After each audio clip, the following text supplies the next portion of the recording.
आपने कभी सोचा है कि भारत में मुस्लिम शासन कैसे शुरू हुआ?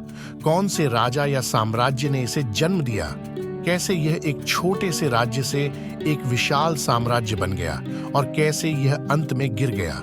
आज के इस वीडियो में हम आपको दिल्ली सल्तनत के बारे में बताएंगे, जो भारत में मुस्लिम शासन की शुरुआत थी। हम आपको इसके उदय और पतन के कारणों और प्रभावों के बारे में बताएंगे, जो आज भी भारत के इतिहास और संस्कृति पर नजर आते हैं। तो चलिए शुरू करते हैं। दिल्ली सल्तनत के पहले भारत में अनेक हिंदू राज्य थे, जिनमें से सबसे शक्तिशाली था पृथ्वीराज चौहान की चौहान वंशीय राजधानी अजमेर। इसके अलावा गुजरात, मालवा, बंगाल, ओडिशा, दक्षिण भारत और नेपाल में भी अन्य राज्य थे।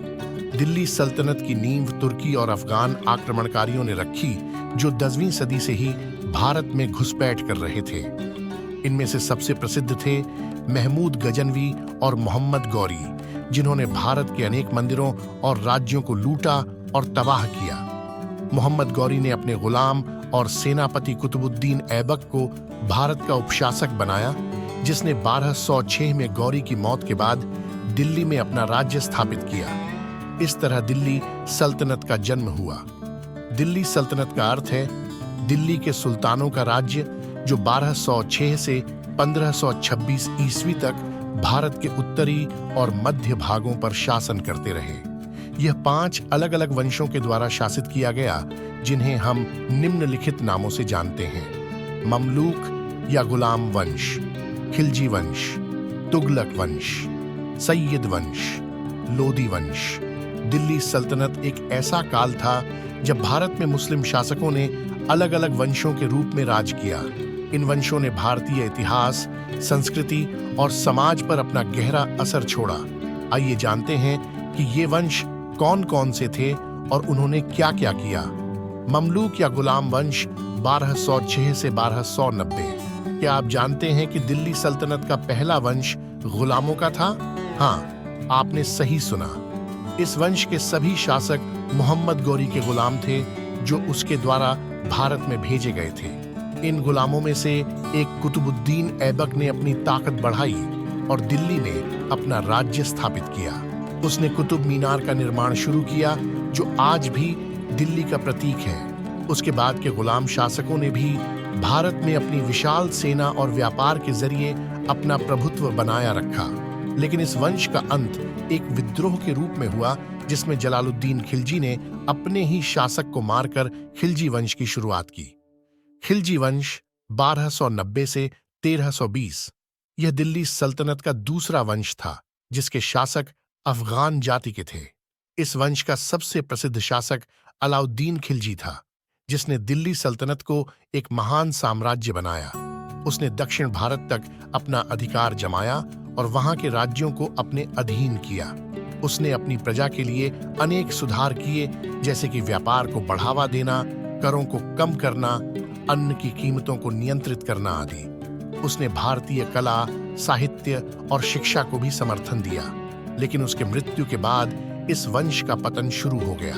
उसके उत्तराधिकारी कमजोर और असमर्थ थे, जिन्हें घियासुद्दीन तुगलक ने हटाकर तुगलक वंश का उदय किया। तुगलक वंश 1320 से 1414। यह दिल्ली सल्तनत का तीसरा वंश था, जिसके शासक तुर्की जाति के थे। इस वंश का सबसे प्रसिद्ध शासक मोहम्मद बिन तुगलक था, जिसे एक बुद्धिमान और पागल दोनों ही माना जाता है। उसने अनेक विचित्र और असफल प्रयोग किए, जैसे कि दिल्ली की राजधानी दौलताबाद में ले जाना, तांबे के सिक्के चलाना, चीन पर आक्रमण करने का प्रयास करना आदि। उसके इन प्रयोगों ने उसे और उसके राज्य को बहुत नुकसान पहुंचाया। इस वंश के दौरान ही दिल्ली सल्तनत का पतन शुरू हुआ, क्योंकि अनेक राज्य इससे अलग हो गए, जैसे कि बंगाल, गुजरात, मालवा, विजयनगर आदि।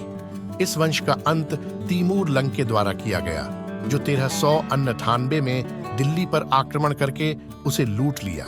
तैमूर एक तुर्की मंगोल सेनाध्यक्ष और लुटेरा था, जिसने अपने जीवन में अनेक देशों को जीता और लूटा। आपने अब तक दिल्ली सल्तनत के 3 वंशों के बारे में जाना है, जो भारत में मुस्लिम शासन का आधार बने। लेकिन दिल्ली सल्तनत का इतिहास यहाँ खत्म नहीं हुआ। इसके बाद भी 2 और वंश आए, जिन्होंने दिल्ली सल्तनत को अपने अंदाज में शासित किया।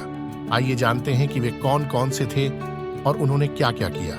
सय्यद वंश 1414 से 1451। यह वंश उस समय शुरू हुआ जब तैमूर के आक्रमण के बाद दिल्ली सल्तनत का बहुत कम शेष बचा था। इस वंश के शासक तैमूर के अधीन के अफगान अधिकारी थे, जिन्होंने दिल्ली को तैमूर के पोते शाहरुख के अधीन रखा। इस वंश का सबसे प्रसिद्ध शासक खिज्र खान था, जिसने दिल्ली को एक नए राज्य के रूप में पुनर्जीवित करने का प्रयास किया। लेकिन उसका शासनकाल बहुत दुर्बल और अस्थिर था, क्योंकि उसे अनेक राज्यों से लड़ना पड़ा जो उससे स्वतंत्र हो गए थे, जैसे कि जौनपुर, मेवाड़, बुंदेलखंड आदि।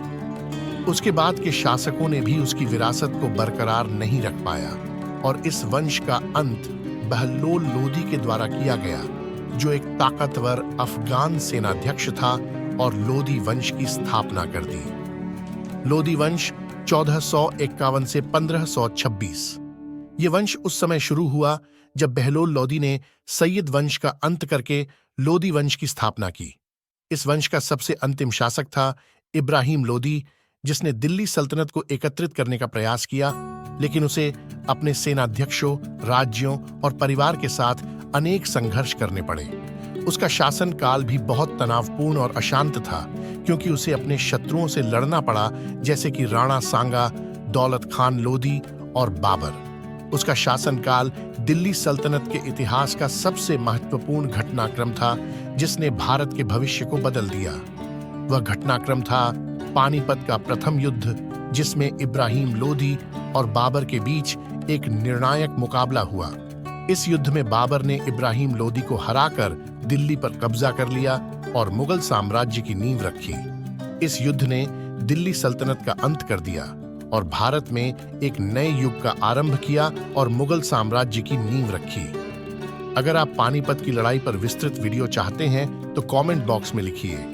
तो यह था दिल्ली सल्तनत का इतिहास। आशा करते हैं कि आपको यह वीडियो पसंद आया होगा।